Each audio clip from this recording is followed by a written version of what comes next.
Welcome to the midweek edition of Legal AF. We don't blow smoke or sunshine. And when things go well for the democracy and against Donald Trump, we're here for it.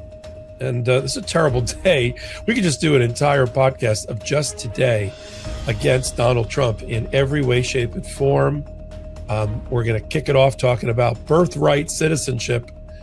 Donald Trump made history today. First sitting president to ever sit in an oral argument, first sitting president to ever storm out of an oral argument that he knew was not going well for him when the MAGA Republicans took turns treating John Sauer like a giant jurisprudential piñata about the 14th Amendment and what it literally says. This was not a hard oral argument. We were a little concerned that the Supreme Court took it up at all, but it comes down to four big pieces of paper. An 1898 Supreme Court case, 1868 amendment to the Constitution, a 1940 statute, and a 1952 reenactment of the statute. That's it. You can tap dance all you want for 2 hours, John Sauer, which you tried to do, but you can't outrun logic and gaps in your reasoning that were pointed out by the rightest of right wing on the Supreme Court. Now, in watching the oral argument today, and it's up for everybody to listen to on Legal AF YouTube channel under live. So now I think they were doing it in order to embarrass Donald Trump to his face. Before I was like, oh no, they're taking the case. Oh no, nothing good will come out of this. I don't know about that. We'll get into more detail when we get to that. Then yesterday, last 24 hours, a federal judge named Richard Leon put a big red tag on the ballroom. The Royal Ballroom Project, as I like to call it, at the White House, and did a stop work order, and just as I thought he would do, and said, "You are not to build this. You have violated the law. Congress needs to approve funding and or approve you doing any of this major reconstruction renovation of the White House. It'd be no different if Donald Trump in the middle of the night tried to knock over the people's house, knock it down, and then say, huh, what am I going to do? Got to build a new one. Yeah, no." Okay. And I love Judge Leon for a number of reasons. And one of my favorites is how he punctuated his order, his memorandum opinion, with 18 exclamation marks and half a dozen eye-rolling please, sometimes combined, please, exclamation mark. And yes, there's been an appeal already, and Donald Trump has already misstated what the order allows and has revealed national secrets about how they're planning to secure the presidency, but we'll leave that for the segment. Then, because he knew he was having a bad news cycle, Donald Trump decided he had to sign some piece of paper about mail-in ballots, about voting. Remember, he threatened us. He threatened the democracy with, I'm going to turn upside down everything you know about elections. I'm going to take them over. I'm going to sign an order about citizenship papers and IDs and passports and all. No, it came down to something equally stupid and easily refutable in federal court. It's this, that the post office, good news, everybody, the post office is taking over and deciding who gets a mail-in ballot. Yes, the Postal Service, the one you can barely rely on to deliver your junk mail, is now going to decide whether you are eligible to vote and withhold your ballot if they decide you're not. With reference to Social Security Administration records, millions of people's mail-in ballots are at risk. States' rights are at risk. We'll cover mail-in ballots and why there's already lawsuits being filed to oppose that well in time for the midterm elections. And then, again, this is all last 24 hours, Judge Mehta, who at one time was the chief judge as a judge there in the D.C. federal court. He is allowing a group of Metropolitan Police and Capitol Police officers and others, including in Congress, to continue with a lawsuit against Donald Trump for him having incited, based on the allegations of the complaint, an insurrection, an attack that caused them harm on Jan 6th, primarily focused on the ellipse speech. That case, yes, has been kicking around for, these past 6 years or 5 years or so. But now it's on its way to trial, subject to some appeals. We'll talk about another fine day for the democracy, another fine day to be joined by my partner, Karen Friedman Agnifilo. Hi, Karen. Hi, Popok. So good to see you, as always. You are to you too. And for those of our audience that celebrate, happy Passover. Chag Sameach. Happy Passover. I don't know how to say that. We'll leave that for another time. All right. So let's do the politics part of Law and Politics here on Legal AF. Terrible poll numbers. I left that out, came out in the last 24 hours. CNN reporting that 2/3 of America, including a fair number of Republicans, have rejected Donald Trump's presidency, called it a failure, says he's not in touch with their needs, his economic policies, I'm talking about 2/3. Including him, and just since January, think about this, before the Iran war, just since January, he's lost double-digit point totals with Republicans under 45, in every major category that matters about his handling of the economy, inflation, the Iran war, global affairs, immigrant rights, all terrible. There it is. And does that have the minuses on there too? Yeah, I mean, the approval rating, I've seen it as low as 33%. This is the CNN poll. There's another poll that has it as 33%. This is the lowest he's ever been. But even among the GOP, he's shedding support. And and that entire coalition that he built to get elected on what Representative Jamie Raskin told me in an interview a couple of days ago was this predatory slogan of America First, which was never meant to accomplish anything but to get Donald Trump elected. That coalition of like Hispanics and overperforming with the black vote and overperforming with the women vote and overperforming with the independent vote is all gone. It's all gone up in flames. And now he's left, apparently, Karen, with his only two trusted advisors, Susie Wiles, the chief of staff, and his wife, Melania, who are consulting with him about his immigration policy and telling him they have to put an end to it, including maybe Stephen Miller's career. What are you sensing from the public? The No King's Day March, another 9 million people hit the streets. We're talking about 20% of the electorate is hitting the streets against Donald Trump in advance of it. I'm sure you were popping around New York or someplace for that. What are you seeing out in America? Yeah, I mean, look, I have some friends who identify as Republicans and who voted for Donald Trump, and even they are saying essentially a couple of things. First of all, the whole Iran war, I think, has really made people ask and question, this is not what I voted for. The whole reason I voted for Donald Trump was because this promise of no more foreign wars, these endless wars, Iraq, Afghanistan. I mean, people have lived through these wars that are quite expensive, and they're looking at their own situation or their kids' situation and saying, if we have $1 billion, if I'm paying taxes and we have so much money from my taxes that I think are too high and I don't want to be paying, but if we have so much money from that, I don't want it going to be $1 billion a day to fund this war that really has nothing to do with us, and certainly is not something I wanted. I'd rather people, for example, have healthcare or affordable healthcare or food or lower prices, and it's making gas prices go up. Housing prices are still high, and I think people are just really frustrated that we are spending billions and billions and billions of dollars to be in this war. And then he's going out and spending billions of dollars on all of his vanity projects, whether it's to rebrand the Trump Kennedy Center or the whole East Wing of the White House or put up another monument, whatever it is. He's really lost touch with what people who did vote for him wanted. And he's really losing touch with a lot of people who think, okay, you said you were going to deport people who are committing crimes, but what about the hard workers who my company relies on? I need them. I need them to work in my factory or be on my farm or whatever it is. So he's losing a lot of people who voted for him because he advertised one thing, but he's delivering something completely different. That's what I'm seeing. Of course, there's still these hardcore MAGA, people who will always follow him. But there's a lot of people who are just completely disillusioned by this that I'm hearing, that I didn't hear before. Yeah, I agree with you. I had lunch with an old friend of mine yesterday who is a moderate Democrat. And he had an interesting, without outing him, he had an interesting perspective. He hates Donald Trump and everything about him.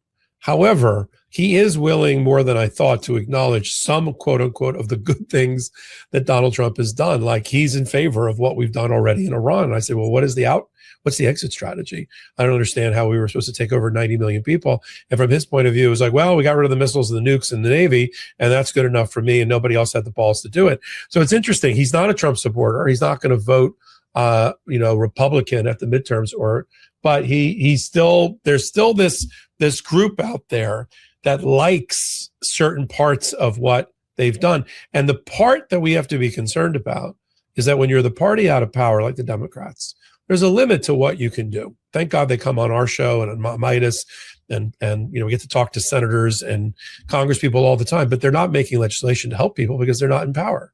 And there's only so many nasty letters and subpoenas and oversight hearings and shadow hearings that you can run. At the end of the day, that's why even in the polling, 65% of the people aren't happy with the Democrats either. But that's really just a function of the Democrats are doing anything because they're not able to in our system of government other than try to hem in and pin back Donald Trump. I think the polling is amazing, but it has to be analyzed and turned into policy pronouncements, a contract with America by the Democrats in order to be really, really successful. Otherwise, it just becomes a pox at all your houses. I don't want to vote. And we're going to have another problem with 3, 8, 10, 20 million people sitting out the next election. But what would your friends say? What is it about the Iran war? No, I'm really curious about this. What is it about the He's a huge Israel supporter. So anything that degrades Iran is a plus. By the way, as I've said, I am not against the concept of getting rid of Iran if that was possible with well thought out coalition building strategy, combination of diplomacy, sanctions, and the rest. But this is a fiasco. And so I'm not willing to give him any credit. Yeah. The other person gives him credit. I don't want to speak for him, but gives him credit because it's like, well, at least the Navy's gone. But Iran's not the only power company or regime, whatever country that has nuclear weapons. Why Iran? Why not Russia? Why not China? Why not North Korea? Like, why are we focusing on them? Why? And it's the answer, you answered it, is because of Israel. But again, and they're beatable. They're beatable. I don't think we want to take on the Russians or the Chinese.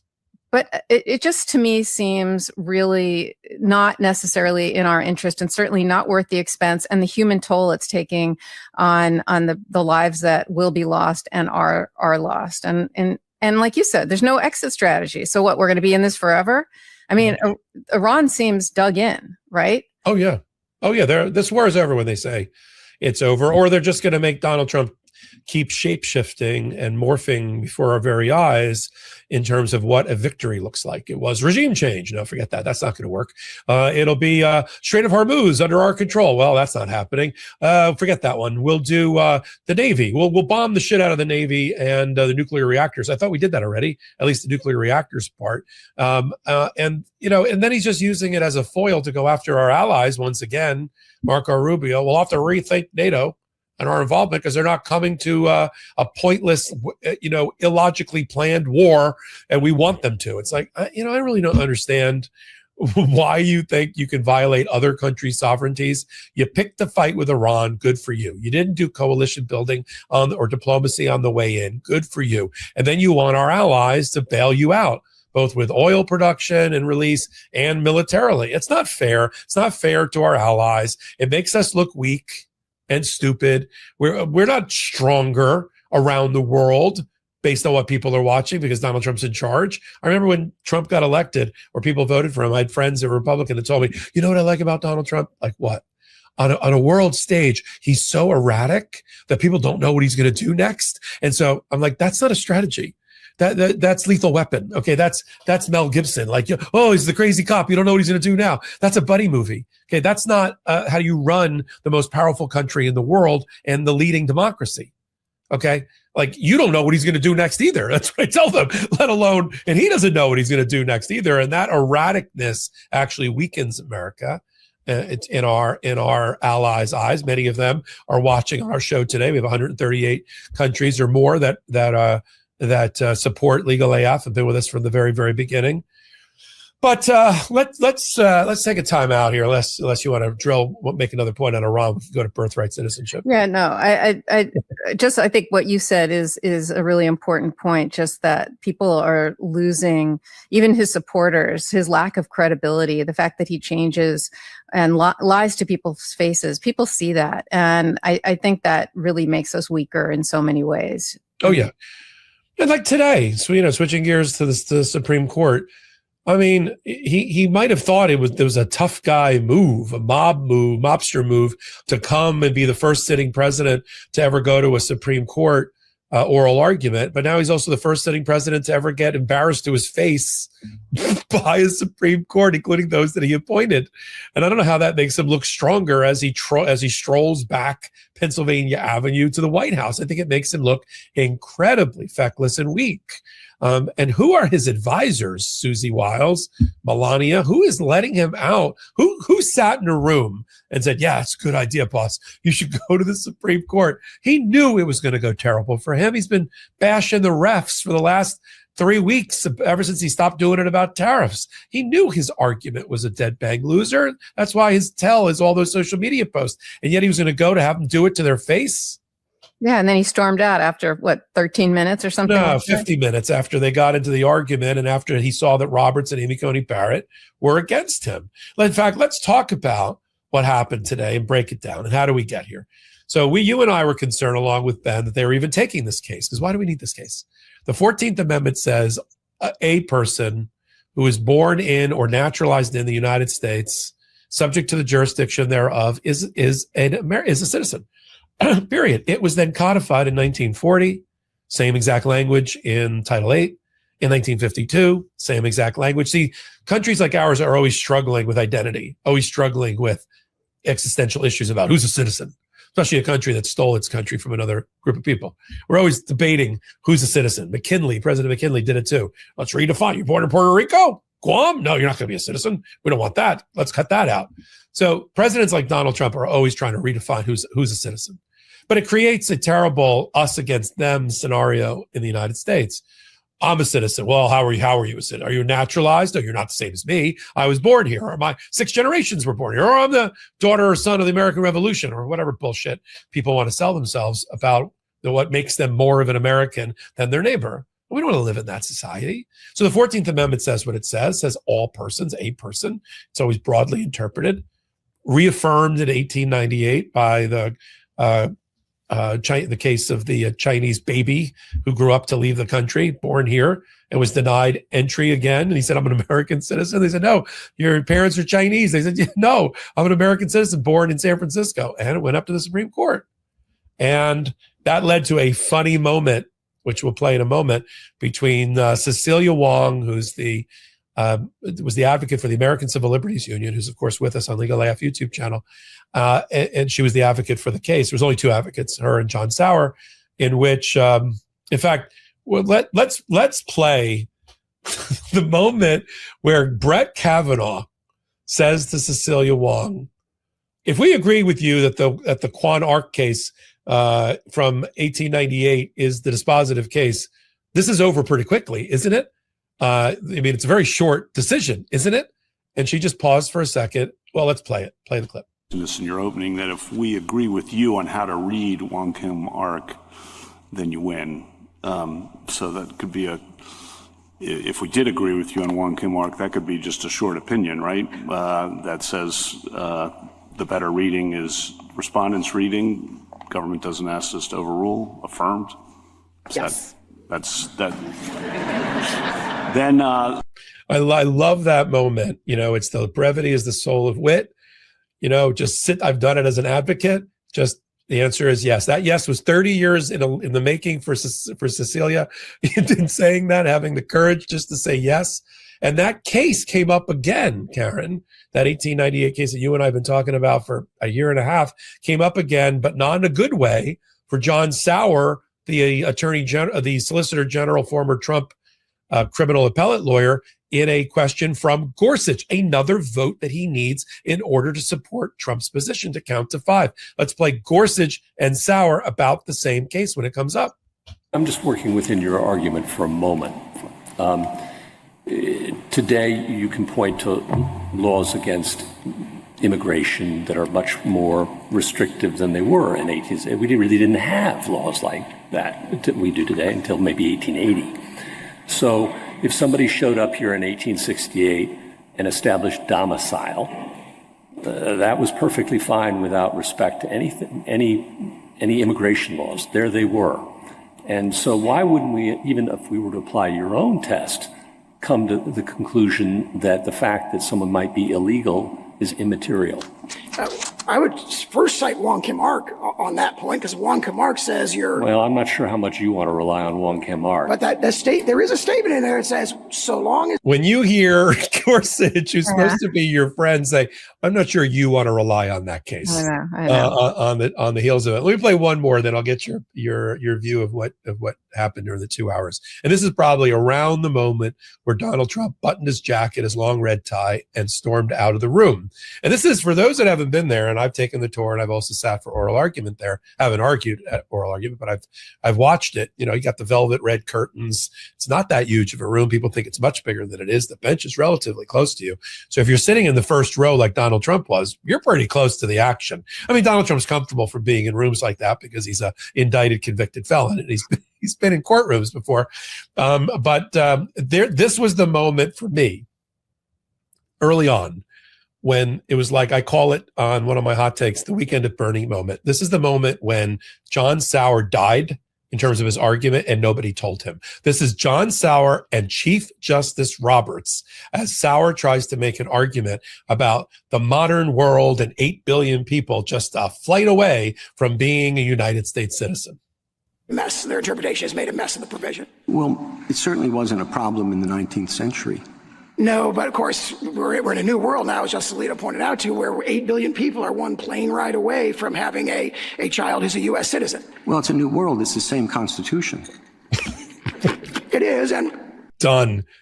He's about as dead as fried chicken, as Senator John Kennedy said in Louisiana about Kristi Noem. I mean, for me, that was you get the Chief Justice going, yeah, but it's the same old Constitution. Nobody was buying his argument. I forget 5 votes. I don't know how he gets 3 votes. What did you make of it today? Yeah, I mean, look, it was very interesting. It was a history lesson. It was going back to some of our worst times as a country when Black people and slaves didn't have the same rights as the rest of us. And frankly, it was very interesting to listen to from that perspective.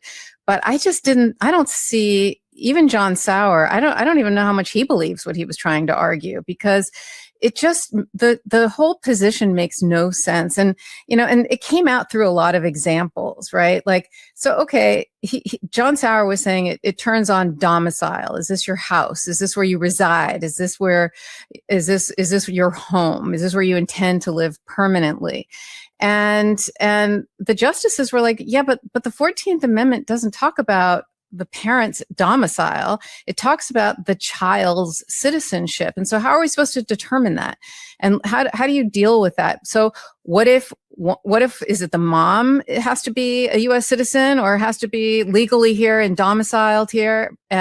Or what about the father? Or what about both of them? Or how do you determine that logically? And so what happens between the time of birth and the time that you figure this out? And what are you going to do? Take depositions of pregnant women to find out what your intention is to be? Are you intending to stay here? They talked a lot about, what about on that one? So people don't think Karen just pulled that out of thin air. Let's play Ketanji Brown Jackson on that exact point. You will still get not transparent. I'm just talking about the particulars, because now you say your rule turns on whether the person intended to stay in the United States. And I think Justice Barrett brought this up. So are we bringing pregnant women in for depositions? What are we doing to figure this out? No, as I pointed out earlier, the executive order turns on lawfulness of status.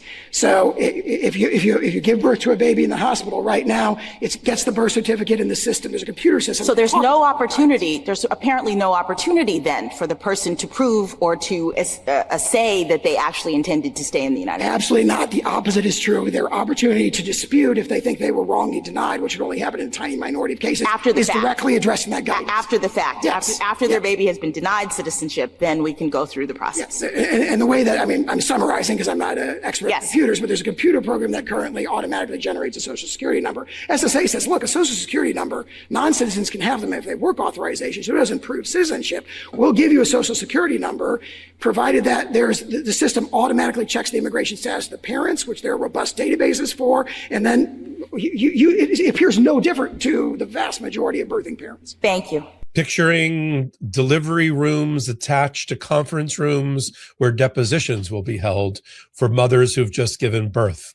That's what I think is our next Chief Justice. If the Democrats get back in office and Roberts retires or whatever, I think Ketanji Brown Jackson is the next Chief Justice of the United States. What do you think? Well, I don't know about that, but she was great. I mean, but there's some more interesting. Wait, why did you run that over? So why isn't she going to be the next Chief Justice? No, because I don't know. I mean, we both don't know. I'm making that's my opinion. I know. Yeah. Who do you want? Sotomayor? Yeah, I was going to say I would probably guess Sotomayor. But she's 75. Yeah, but I think Ketanji Brown Jackson is a little like she's alone a lot, right? She's sort of, she'll be the dissenter where Kagan and Sotomayor will concur, or she seems to be the furthest, not necessarily a consensus builder as much as Sotomayor, in my opinion, seems to be. So I'm not sure about that. I mean, she dissented 2 days ago 8-1 on the conversion therapy case, but she's generally, it's the block of three with Sotomayor and Kagan. Kagan sort of is not, she's not writing as prolifically as she used to. I love Sotomayor. Yeah. I'm just looking at a 72, 73-year-old justice, and we're talking about 3 years from now. She'll be almost 80 years old. I don't think she's the right candidate. I don't think a Democrat would skip over the current group to bring, which he could, or she could, to bring in a new Supreme Court justice. The only reason I'm talking about it is people like to talk about the future and what does that look like if there's midterms and a change in the presidency. And I do want to talk about that. Yeah. Just to wrap up, a couple of other sort of practical things that they talked about today. Amy Coney Barrett was saying, what about, they called them foundlings, babies who are abandoned after birth, right? And whose parents are unknown. What do you do with those babies? I mean, they were really concerned about the just children and being without country, being without sovereignty because of this question of their parents. And, it's just, part of the 14th Amendment not just talks about where you were born, but also subject to the laws of, subject to the laws or the jurisdiction of the United States. And I think a really important point is the only people who aren't subject to the laws of the United States are a very, very small number of people, such as diplomats, right? And when I was a prosecutor, we had to deal with this, where a diplomat would be accused of a crime and even arrested for a crime, and we had to release them. We had to literally release them and give them to their country, because they are not subject to the laws of the United States. But whether you're documented or undocumented, whether you are here as a tourist or you are here as a visitor, you are subject to the laws of the United States. You will be prosecuted if you commit a crime. You'll get a traffic ticket if you're speeding. You are subject to you have to obey the laws of the United States of America. So you are subject to the laws here.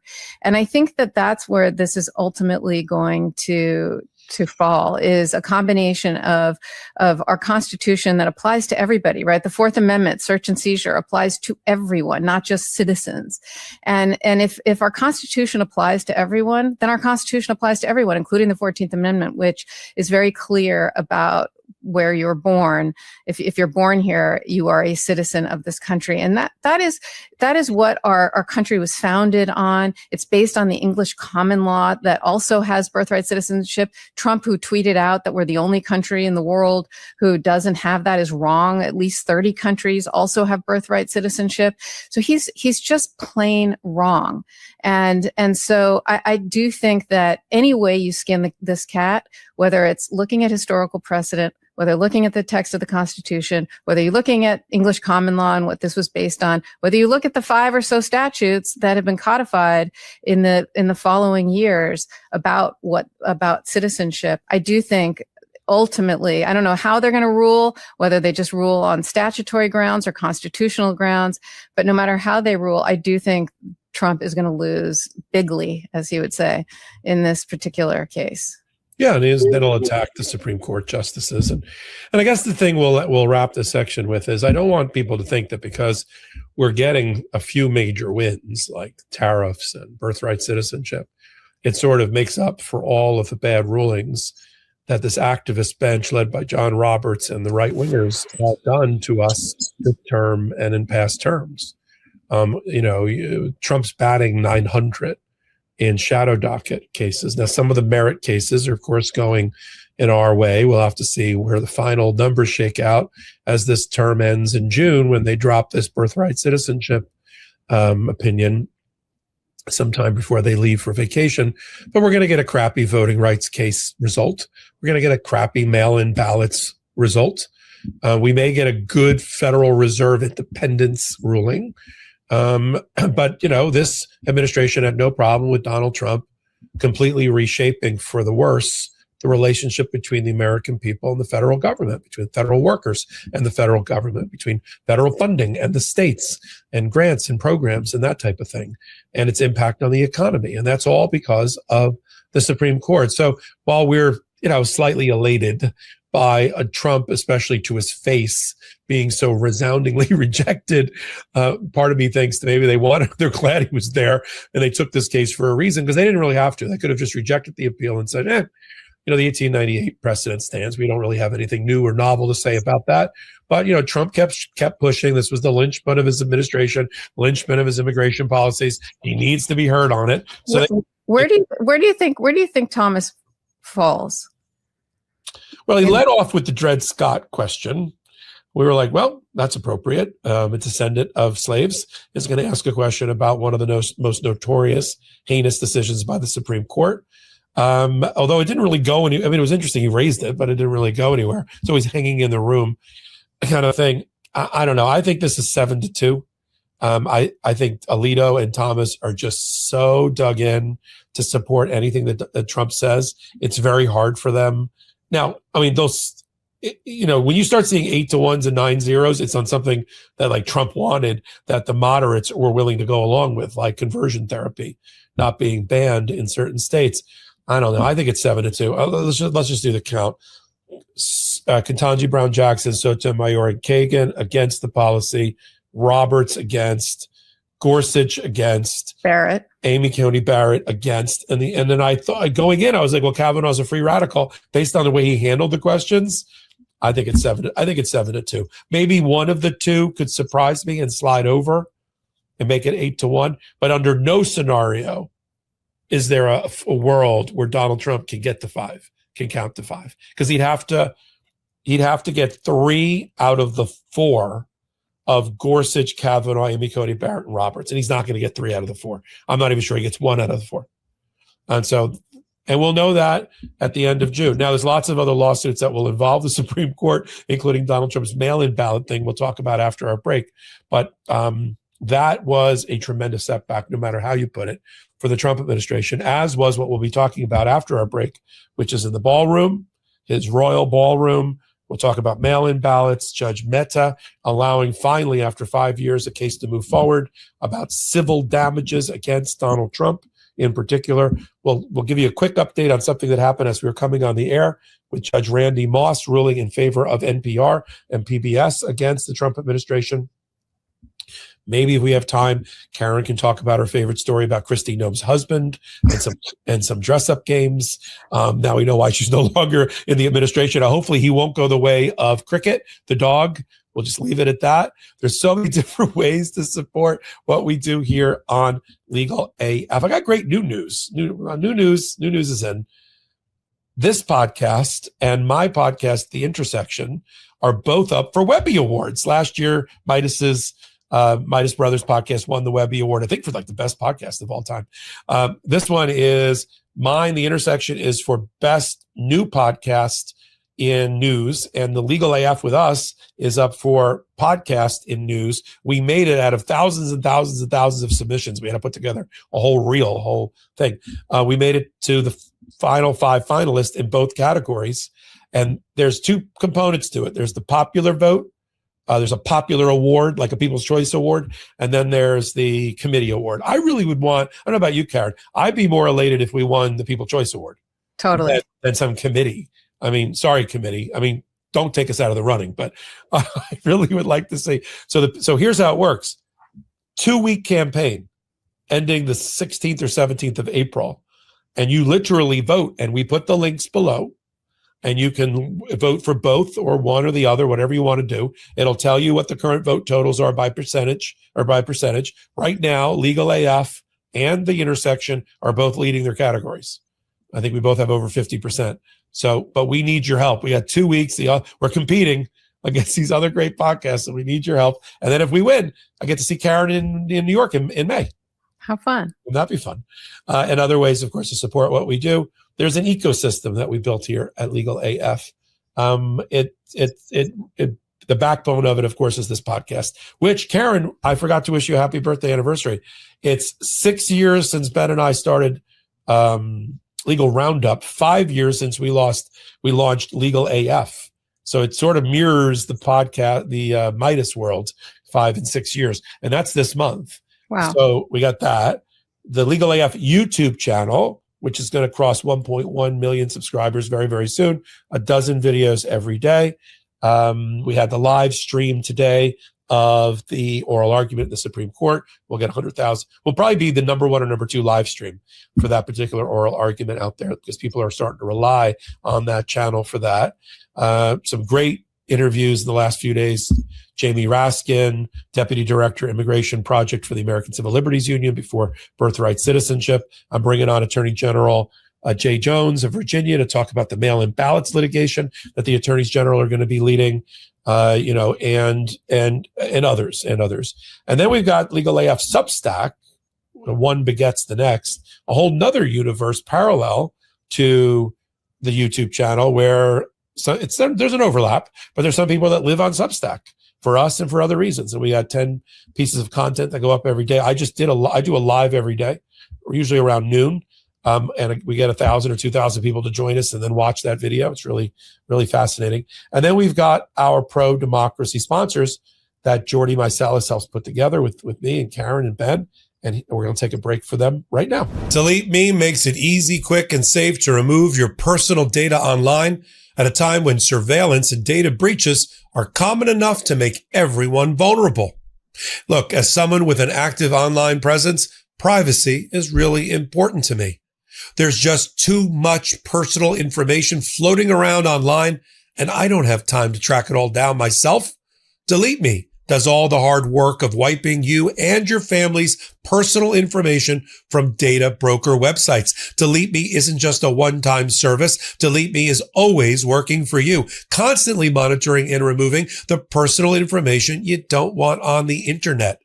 Take control of your data and keep your private life private by signing up for Delete Me. Now at a special discount for our listeners, get 20% off your Delete Me plan when you go to joindeleteme.com/legalaf and use promo code legalaf at checkout. The only way to get 20% off is to go to joindeleteme.com/legalaf and enter code legalaf at checkout. One more time, joindeleteme.com/legalaf, code legalaf. You know that time of year when everything just picks up? More plans, more time outside, more reasons to get out. That's where I'm at. And it's time to rotate the wardrobe and add some comfort and flair. It's time for breathable, durable clothes that move with you and can keep up with everything on your spring calendar. That's why I've been reaching for Mack Weldon, updated staples like stretch twilled chinos that go with everything, and button-ups that keep you looking sharp from morning coffee to a dinner date. I've been wearing a lot from their Ace collection. It's super comfortable, soft, flexible materials, but still looks put together. I can wear it lounging or out, and it gives you that confidence boost where you know you look good but without even trying. It feels different from other clothes I've owned, more versatile and way more comfortable. Mack Weldon balances classic pieces with updated details to keep you looking sharp. Not flashy, just classic, always in style, and made from the world's most comfortable performance materials. Easy to style and effortless by design. With the Ace line, ease and self-assurance have never been more comfortable. You've got elevated sweatpants, shorts, sweatshirts, even blazers that look sharp but feel like a sweatshirt, plus half zips, pullover hoodies, bomber jackets, crew necks, and new relaxed carpenter and classic sweatpants in fresh colors. Mack Weldon is the go-to choice for guys who want to look great even without trying. Their clothes are designed to fit your style and the demands of modern life. They look like regular clothes but feel like the latest in modern comfort. For over 10 years, Mack Weldon has designed timeless, innovative menswear to help you move through the day with confidence, even if you're just hanging in your underwear. Discover upgraded basics, fresh styles, and more at MackWeldon.com. Plus, get 20% off your first order of $125 or more with code LEGALAF. Get moving with Mack Weldon, comfortable anywhere. So go to MackWeldon.com and get 20% off your first order of $125 or more with promo code LEGALAF. That's MackWeldon.com. Code LEGALAF. Welcome back to Midas Touch and Legal AF. I'm Michael Popok with Karen Friedman-Agnifilo. If the birthright citizenship oral argument wasn't enough to make you giddy, then Judge Leon's decision in the ballroom will. I said, watch out. I've been involved in construction cases where judges have ordered a tear down of a building. And just because Donald Trump was continuing to build out that hole and try to bring up the ballroom and get approvals from these groups that he controls, doesn't mean that Judge Leon, who I knew had been sitting on a preliminary injunction by the National Trust since early March.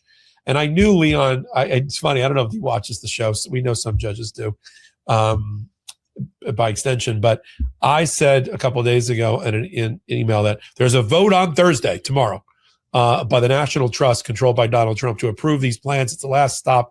But of course, Trump's ignoring Congress. And I was like, Judge Leon, it's time to issue your opinion. And right on cue, yesterday, he dropped I love his writing. He dropped his 35-page memorandum opinion filled with 18 exclamation marks. Karen, you ever seen a judge use XT and the word please with exclamation mark after ridiculous arguments? You can almost hear the eye rolling within his opinion. And what he came down to is the following, effectively what we always knew. The current occupant of the White House is just a temporary occupant who's a guardian for the property for the people and for future generations. The real landlord of all federal property that holds the keys is the Congress. And that just because you take in private money doesn't mean you can circumvent the role of Congress in approving massive construction projects. It'd be no different than if Donald Trump wanted to take a bulldozer or a wrecking ball and tear down the entire White House to put up a condominium with his name on it because, oops, I'm the current occupant. What's the difference? And Judge Leon, in his order, methodically crossed off the list all the arguments by Donald Trump. Well, there's a statute that allows me to make repairs. Well, this is not a repair, and you still have to go back for authority and authorization. He even pointed out, Karen, that in 2019, the first Donald Trump needed to replace a fence. Took him 9 months. He had to get congressional approval. So he knows when he has to get congressional approval. He just didn't want to do it here. And so the statutes that are about remodeling and, that's about like wallpaper. That's about painting. That's not about tearing down. Now, Donald Trump's trying to flip the script and say that the giant hole of the foundation is really also going to house major national security, like a bunker. Now, there's already a bunker. I'm not outing national security here. There's already a bunker. There's the Presidential Executive Operating Center, the PEOC, that's under the White House in a bunker since the 1950s. It's like the panic room for the president. It's where the Situation Room is off of it. That's always been there. And we have bunkers all over the place. We've got, Raven Mountain, where the Department of Defense will go live if there's a nuclear holocaust, God forbid. And then there's another one on the border of Virginia and Maryland and Pennsylvania, which is where all civil command will go. And Trump now, because somebody whispered in his ear, Stephen Miller, that the more he talks about national security issues and security issues, then judges back off and give him a lot of power. So now he literally said, Karen, that the ballroom is not a ballroom, a grandiose thing with 1,500 people to go dancing and do state dinners. Oh, no. It's really, we should see it like a shed that sits over a very elaborate security system that's being built under there. And Judge Leon had something to say about the security of the site while he's ordered that there be no vertical construction, right? Yeah, no, he wasn't having it at all, this ridiculous argument. And he basically said, look, A, you don't have statutory authority to do a project of this scale on your own. And B, it doesn't belong to you. This belongs to future generations of first families. It belongs to the people. And you're just the steward of the White House currently, but you're not the owner. And he was very clear about that. And he says, look, you're not allowed to demolish the east wing of the White House, which he did already, and replace it with a 90,000 square foot ballroom. And Trump tried to say, well, I don't need to get congressional approval because it's being privately funded. And Judge Leon took that argument head on and said, just because you have put together, I think he called it a Rube Goldberg way of getting money put in for this ballroom, it doesn't take away the fact that you need to get congressional approval. This is not an alteration. It's too expansive, and it's just not happening. And so, he just shot it straight down. And he said, look, there's historical practice. The White House has been renovated before, but you always have to go to Congress, and that's how you do it. You're not allowed to just do it on your own. The thing that be in my bonnet in this case is the fact that Trump tore down the East Wing and just put a wrecking ball to it. I mean, it was a beautiful building with a lot of history, and there was just no effort to preserve any of it or to preserve it even elsewhere, right? Give it to others who want to display or have a piece of history or a piece of the White House. He just took a wrecking ball to it and now is putting up this entire giant ballroom that up until this week, the architectural plans had a staircase to nowhere and was so clearly ill conceived and ill thought out, much like going into Iran. He bombs first and then comes up with a plan later. And that's what he's doing here. He took a wrecking ball to the East Wing, and now they're scrambling to come up with a plan. And the judges are saying, no, you don't just get to do that. And I think Trump has figured that out, which is why he does things this way. He creates, he does this in so many areas where he destroys first because he knows he's going to be stopped, because he knows what he's doing is illegal. And so if he destroys first, then you can't just leave it like that, right? You have to be allowed to do something. And so, because if he hadn't asked permission, right, Congress wasn't necessarily going to do this or give him authorization. I mean, who knows? Maybe they would, maybe they wouldn't, but it certainly wouldn't happen as quickly. And I'm glad to see that the courts and judges are putting a stop to his lawless behavior, even if it's something just like putting up, destroying our White House and putting up a garish ballroom. I'm glad to see that they're saying, no, the rules apply to you too. And that's what I think Judge Leon made very clear here. Yeah, and I think if Donald Trump, and I've seen the clip of Donald Trump saying, I don't think it's that bad because he said for national security purposes, we can continue to construct. That's not what the order says. What the order says is you have a big giant hole. And if you need to secure the hole and the construction site, so that people can't jump on the tarp and end up in the White House, go ahead. But he made it clear in a footnote right in the order that there is to be no vertical construction, no improvement of the site. Secure the site, sure. Improve the site? No. So Donald Trump, either because he can't read or because he purposely misinterprets it for the American public, which makes him look weak again. said while he was signing on the mail-in ballots and a bunch of other things that he was signing, he said, "Oh, I think I can continue to build. We're building this with drones and bulletproof glass." He starts outing national security secrets about how they're building the building. That's not the point of the order. Now, the judge gave him a stay to give him time, to give Trump time to go, and they've already appealed to the D.C. Federal Court of Appeals. And there's a notice of appeal. I'm sure he's going to be seeking a stay there. We'll see.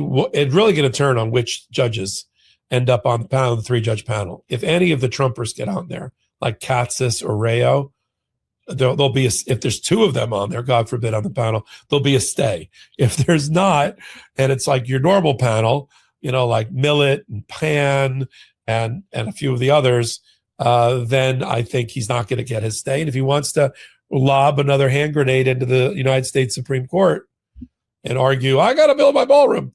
Now, even Judge Leon says, I'm not here. Here, I'll read it. Exclamation marks and pleases and all. Conclusion, page 34. Where does this leave us? Unfortunately for defendants, unless and until Congress blesses this project, construction has to stop. Exclamation mark.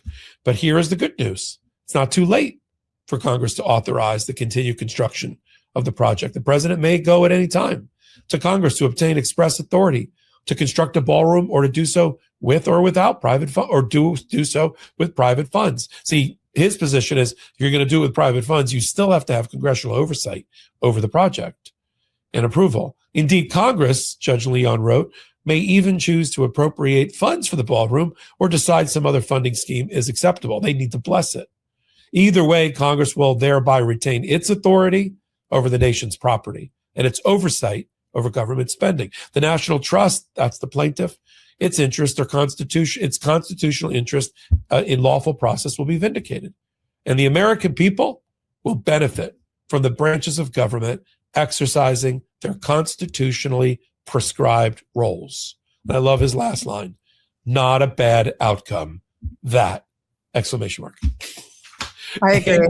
And the crazy thing is, the Republicans control Congress. So there should be, I don't see why they can't get this passed. I mean, just go do it the right way. Now, it's a terrible, terrible scar on the Capitol. It dwarfs the other side, the West Wing. It blocks the view of the White House to the Capitol, which is exactly what the architect for DC, I think a guy named Le Petit, what he envisioned, which to symbolize the co-equal branches of government and checks and balances. No, forget it. Now it's just a giant ballroom. It's a White House attached to a giant ballroom instead of the other way around. Now we can fix certain things in the future. Let's be frank. Many of the things that Donald Trump is putting up, we're going to be taking down. But what a waste of time and money to have to do it. Chisel off all those letters off the Kennedy Center, trash all his dollars with his signature on it, tear down the Arc de Triomphe or whatever he's building, or if it hasn't been built yet, give back the Air Force One to Kuwait. I mean, there's going to be a lot of work that I think the American people are going to be in favor of in getting rid of the scar tissue that Donald Trump is generating while he's a short-term president. I agree. I think so. What a waste of money. But what a waste of money. But, no more waste than Donald Trump. I don't know if you saw the stats coming out that tax receipts from corporations based on the big tax cuts in the big, beautiful bill, $70 billion less tax receipts from companies. Companies are paying $70 billion led by Meta. I think they're paying like $20 billion less based on the big, beautiful bill. That's not helping you and me to lose that $70 billion tax receipts. Donald Trump just gave $1 billion to a French company to stop them from building a wind turbine project that was approved, because Donald Trump doesn't believe in alternate energy because he's in the back pocket of big coal and big oil. I mean, imagine paying $1 billion for something that you're not going to get, for something you're not going to see. You're basically paying someone to not do work. We were going to get a wind turbine that was going to produce electricity. That's what the $1 billion, that's what the money was spent on. And he's going to pay $1 billion to not get that. I mean, it's just so wasteful. So yeah, I mean, he'll say, "Well, I'm getting 16 billion in TikTok money for the," he'll have all sorts of while we came on the air, Elon Musk, who's effectively in charge of the Securities and Exchange Commission these days, he just announced he's going IPO, in initial public offering, to take SpaceX public. They think it'll be the largest public offering in history at $80 billion, 90% of which is going to go into Elon Musk's pocket. Wow. Incredible. Talk about a return on your investment. He put up $250 million of his money to buy a presidency, and look what he gets in return. Yeah. Billions in contracts and an $80 billion IPO. Just totally crazy. But the ballroom case is a good one, and everything that's wrong fundamentally about the Trump administration, I think, is embodied in the Golden Royal Ballroom. So any setbacks to it, I think, is a good thing for democracy. One quick thing before we take our last break. As we came on the air, Randy Moss, the other one, not the football player, who's a longtime federal judge in D.C., has ruled in favor of both National Public Radio and Public Broadcasting Systems, PBS, and that the funding cuts by Donald Trump, the ones he brags about, I'm reshaping the landscape of media. It was ultra vires against the Administrative Procedures Act. And just like a separate judge reinstated Voice of America and said everything that, Carrie Lake did was illegal, illicit, and unconstitutional. They got to fix it. You have yet another judge standing up for the democracy and for free speech, because that's the only reason PBS and NPR were being canned, because Donald Trump didn't like the editorial slant. I didn't even know they had a slant. I'm sure if you really listened. But does Terry Gross, I don't even know what Terry Gross's politics are, or any of the shows. And that's probably a good thing. But that's a good decision. I'll do a deeper dive on that on the Legal AF YouTube channel. But we've got on this holiday edition of Legal AF YouTube channel, so many ways to support what we do. We got the YouTube channel for Legal AF, a dozen videos every day, 7 days a week, at the intersection of law and politics and the rest. That's if you want to become a subscriber there, that helps us. We want to get to 1.1 million over the weekend. We're so close. Legal AF Substack, whole nother universe you should go check out. We got another 8 or 9 pieces there in commentary, live reporting. I literally do a live show at lunchtime. You can get a couple thousand people to join me there on breaking news. Become a member on Substack. And then we're up for the Webbies. Yes, I'd like to thank my mother.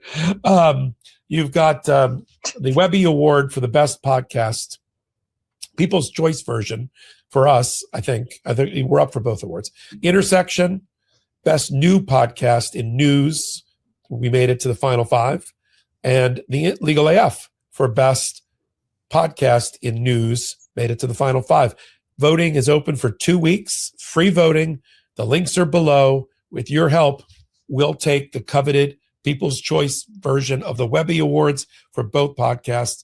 And then I get to see Karen in New York for the award ceremony, which would be fantastic. That would be amazing. That would be amazing. And then, of course, we've got our pro-democracy sponsors, and here's another word from them. Can we talk about the most underrated organ in your body? Your liver. It's doing more than 500 functions every day, filtering unwanted elements, supporting digestion, and helping with energy. So giving it daily support, it just makes sense.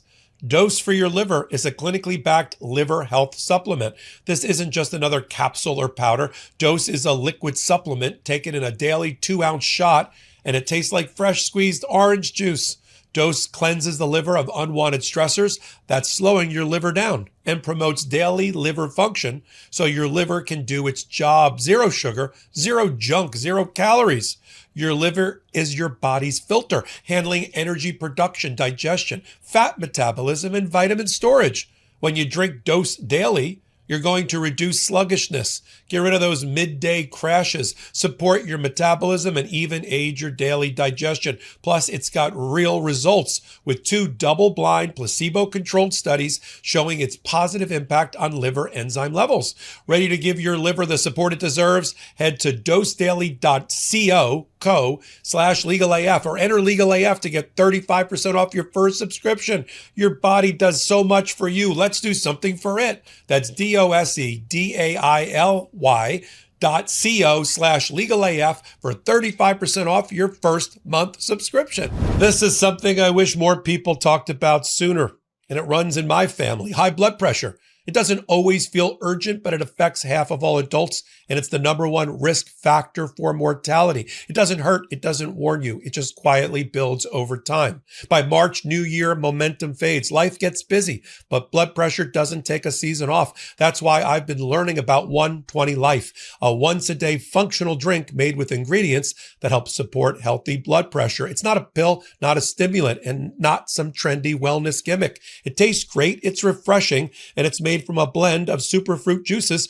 with a powdered version that has just 1 gram of sugar. This isn't guesswork. Grab a home blood pressure monitor, drink 120 Life daily, and check your numbers. Many people see improvement in as little as 2 weeks. Go to 120life.com. That's 120life.com and use my code LegalAF for 20% off. Try it risk-free for 2 weeks. If your blood pressure doesn't come down, you get a full refund. Go to 120life.com and use the code LegalAF to save 20%. Don't wait until next month. Nothing to lose except high blood pressure numbers.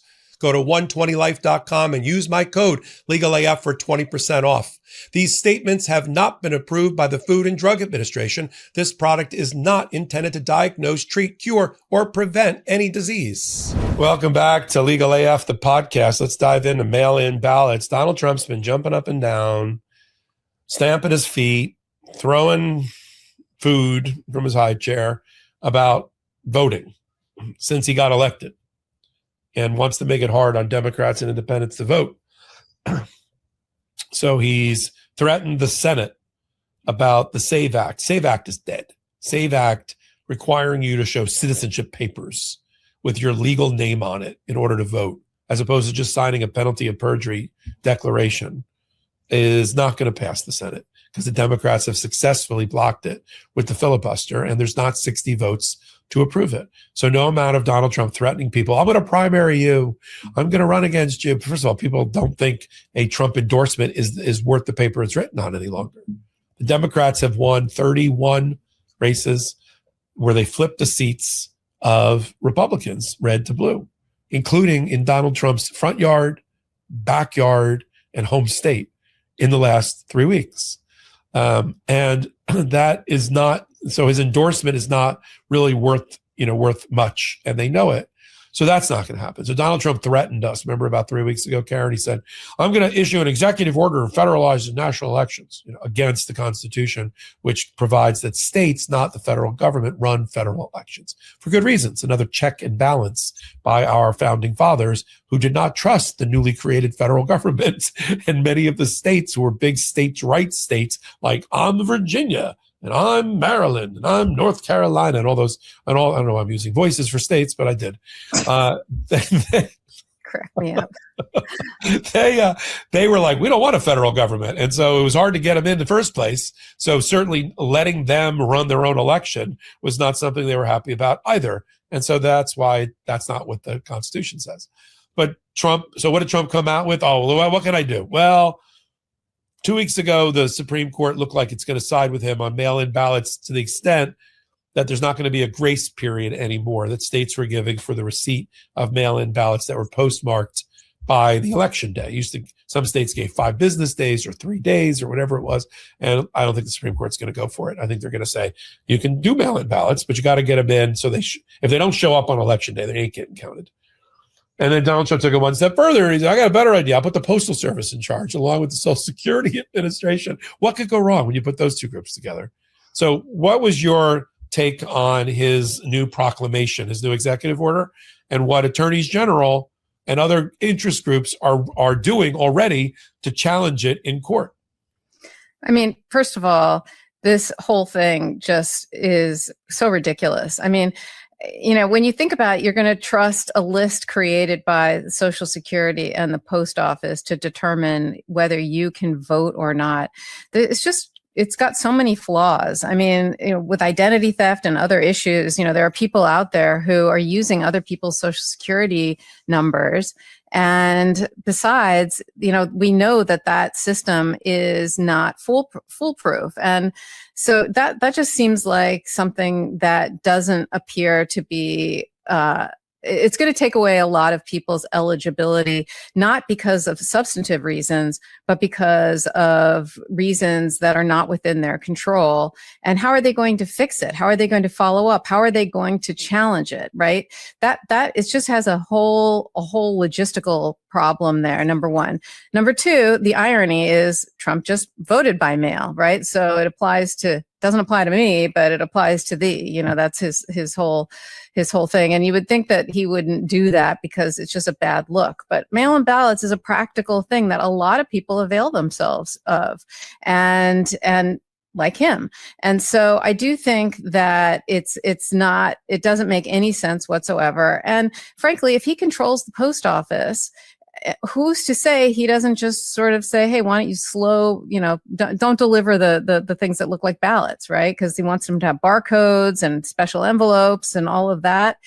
I don't trust him to encourage the Postal Service to make sure that even if people get them in on time, that they get delivered on time. So, because he's so against mail-in ballots. And so the whole system, I think, is very flawed. And, lots of experts and election officials say that this order is unconstitutional because, as we all know, states, not the president, runs elections. That's actually in the Constitution, right? That the states get to come up with the time, place, and manner of the elections, and manner meaning how they're done. And so this is not something that is supposed to be up to the president. This is something that the states are supposed to do. So I think it's going to be ruled unconstitutional.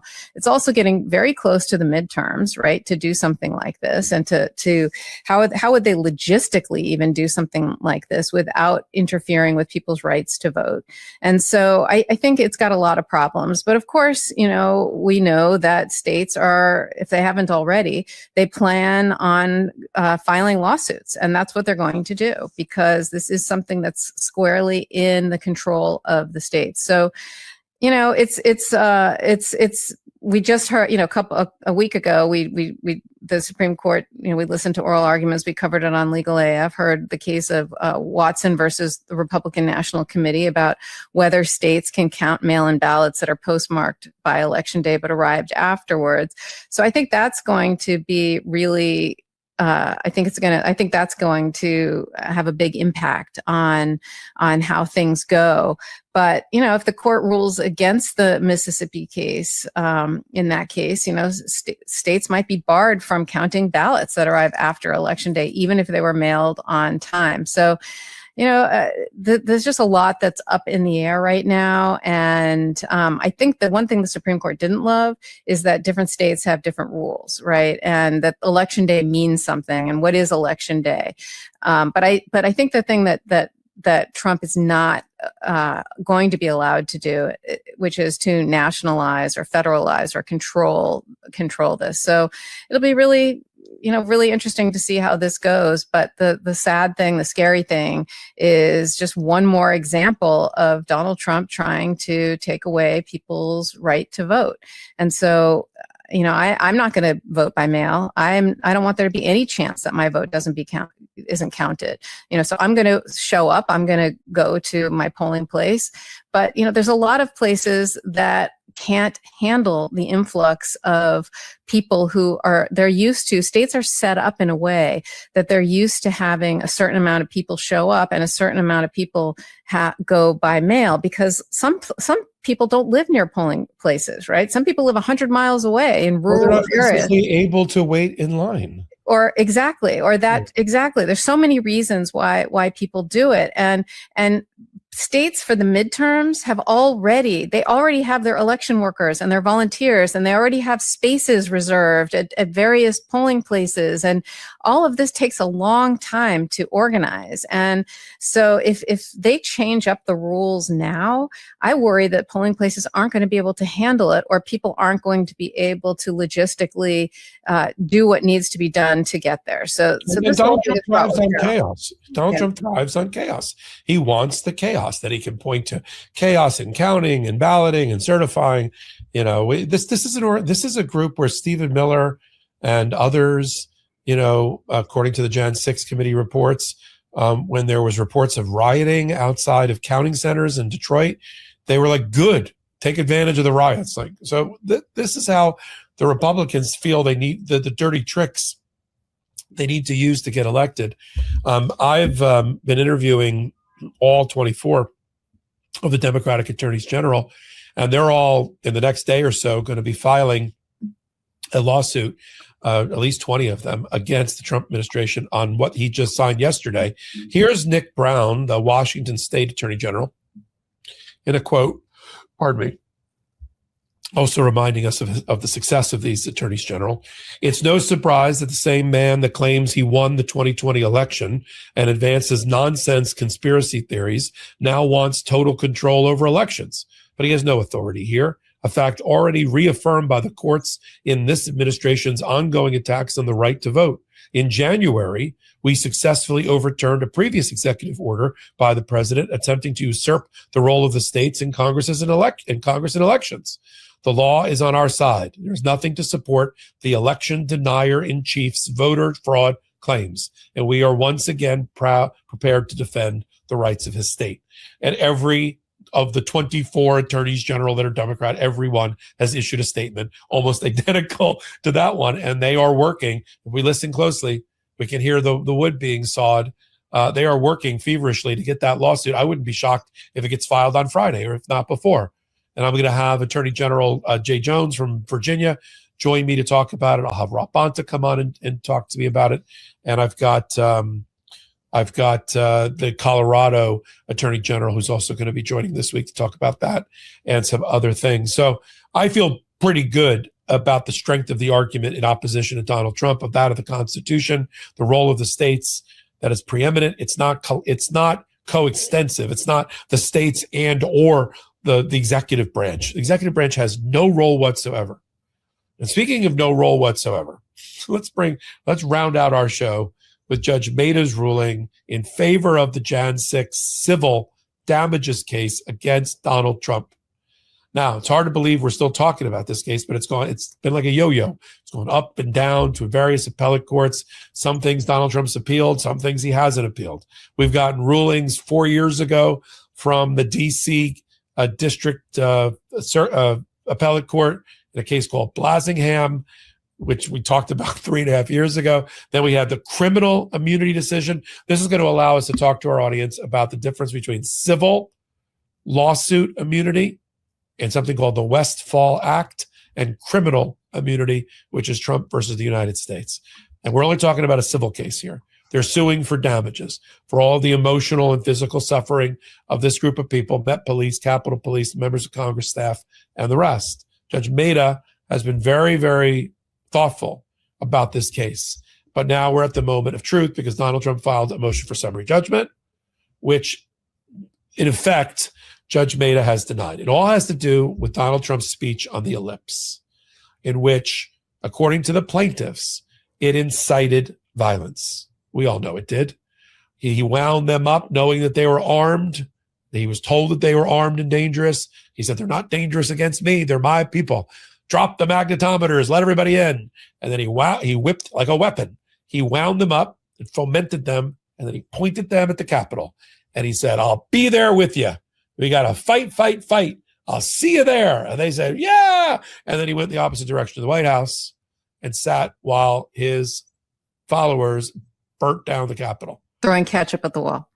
Throwing ketchup at the wall of the dining room for those derelict hours. So the focus on for Donald Trump, his argument was federal employee doing a federal job. I get what's called Westfall immunity, which is official act immunity for civil cases. You can't sue me. I was just doing my job. And you define the job stretch to its outer boundaries. And there's a case called Westfall, and that's why it's called Westfall immunity. And if Westfall immunity applies, then the Department of Justice and the United States of America step in. They say, he's out, we're in, we're sovereign, and you can't sue us. That's how that works.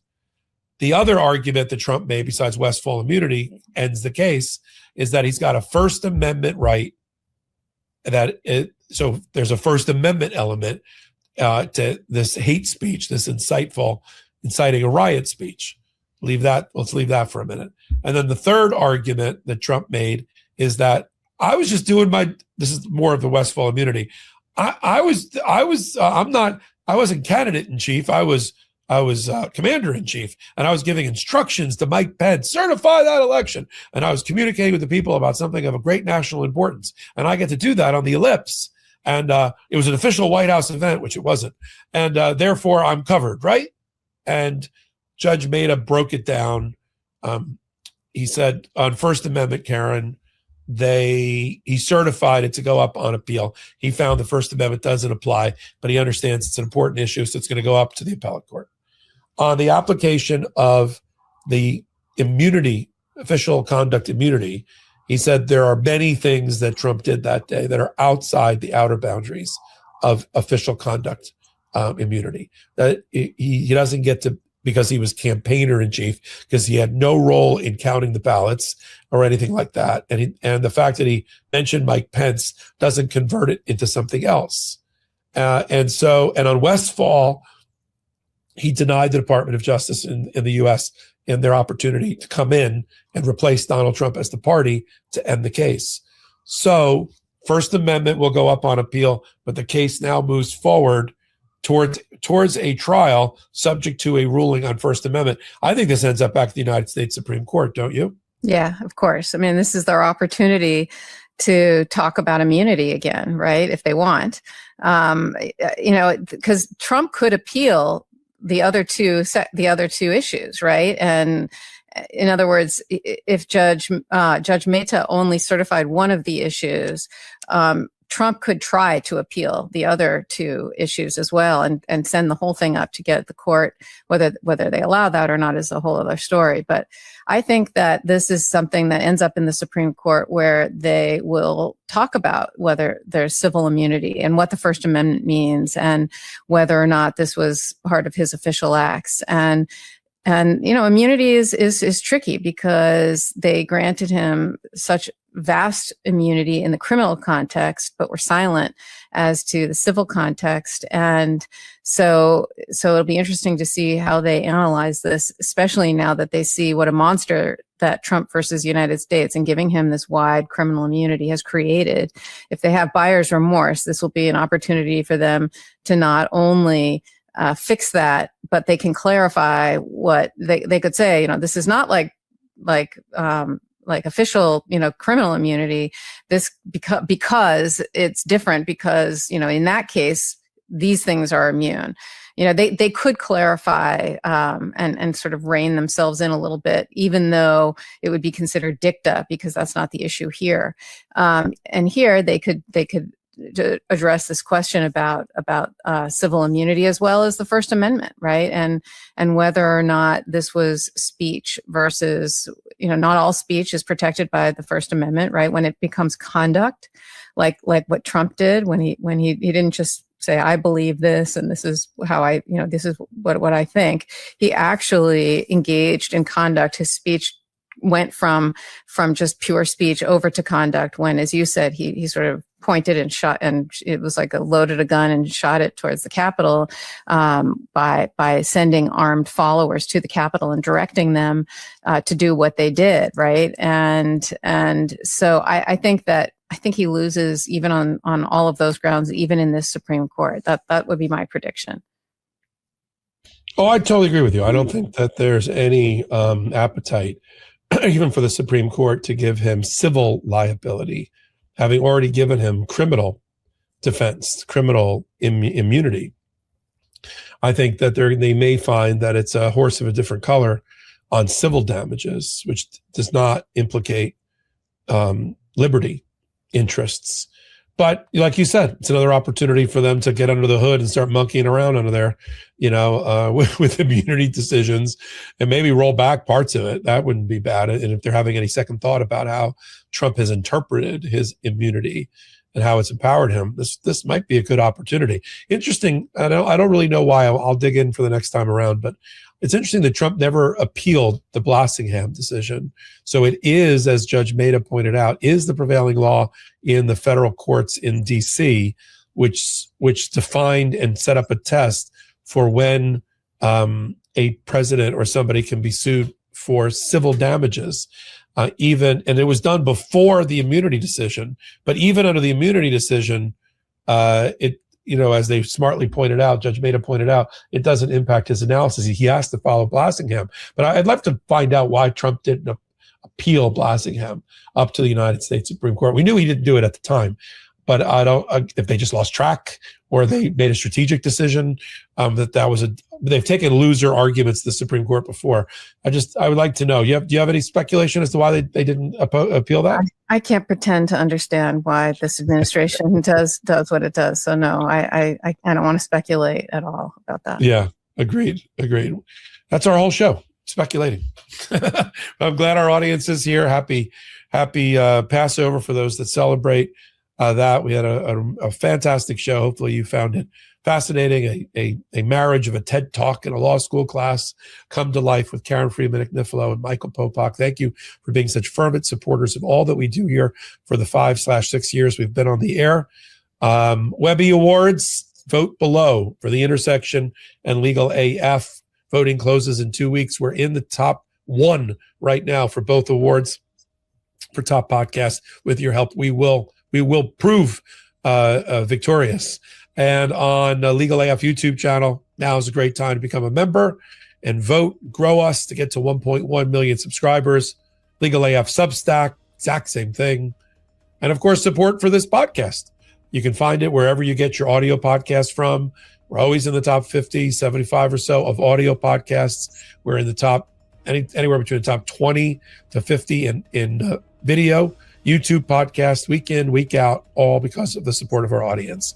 And we appreciate each and every one of you and love to have you and love being your podcast commentators. Karen, last word on this holiday Wednesday. Happy Passover, happy Easter, and happy holidays to everybody. This is a really, really big, solemn time that a lot of people celebrate a lot of traditions and holidays. So I just want to wish everyone a wonderful time with your family, with your loved ones, and just thank you so much for joining us every week and getting us to where we are. It's just so great to be here. Absolutely. Thank you all for being here. Shout out to the Mighty and the Legal AFers.